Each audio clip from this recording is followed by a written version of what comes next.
Committee on Ethics ngayon ang isasuggest ko is ipaalam namin kay Senator Bato na hinga namin siya ng sagot doon sa complaint sa kanya. Sa complaint sa kanya sa ethics. Isasuggest ko pa lang, hindi ako chairman ng ethics, sa exhibition ako. Isasuggest ko na hingan si Senator Bato ng explanation. Parang kumbaga sa show cause why we should not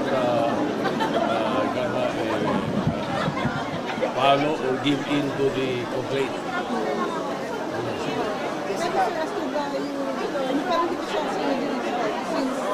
Di pa. Wala pa.